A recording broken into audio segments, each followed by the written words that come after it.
Good afternoon, ladies and gentlemen. I'm Paul Smith. I'm Head of Business Development at Incinerator Replacement Technology.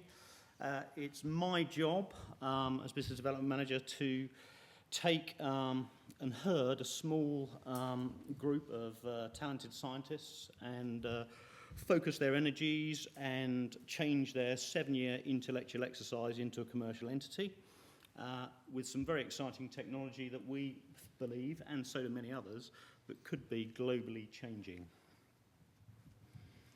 So what's the problem? I think Carsten, Quentin and Peter have done half my job for me already. The world needs more food. Carsten said that the figures for 9 billion people in 2050 confirms my figure. And on current projections, we are not going to have enough resources in either water or land to feed that population. Much of the presentations today have been about energy and cheaper energy. I think that's useful because I'm going to be a lot thinner in 2050 if there's not a lot of food around. I'll need some cheap energy to replace my personal insulation, I think. What we've done at Incinerator Replacement Technology is we've, by serendipity, because that's not how we started the research, we've come across a product manufactured through a patented or applied patented process where we combine waste that's normally incinerated. In the first instance, this is animal byproduct, so dead animals. 25% of all animals that go through abattoirs in the Western world are incinerated or put to landfill. And we combine that dead animal waste by first sterilising it and then cross-linking it with an acrylic acid polymer. What you end up with is effectively meat and bone meal in a water-absorbing gel. Okay, so you get fertiliser and a water sponge, which you can use in agriculture. And with this product, we can grow plants in soil as poor as builder's sand with 60% less water than you would ordinarily need. There's a picture there of tomatoes growing in buckets of builder's sand. This is after 40 days growing with the same irrigation. So what can we do then?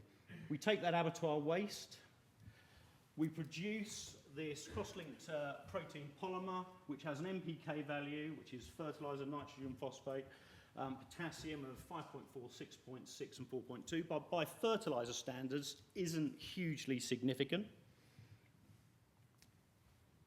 It holds 20 times its own mass in water. We need 66% less water to maintain moisture, and we come on to 60% less fertiliser use. Basically, in crops, if you're applying a second application of fertiliser, ordinarily, much of that, as some of the previous speakers have said, leaches through the ground and runs into the water systems and is lost immediately. With our product, that is reabsorbed in the water sponge, and you need less of it because there's less leachate. In tests that we've done so far, plants can last 9 days longer without water. The nutrients within the gel seem to highly excite microflora in the soil, and if we compare this with fish blood and bone and other fertilisers, the microbial activity and colony forming units are off the scale, which is very good for plant growth. And we believe it's ideal for arid land soil. Now, I think you need to focus here on what the potential of this is. 3.6 billion hectares of desert on the Earth's surface, and that's increasing by 12 million hectares a year.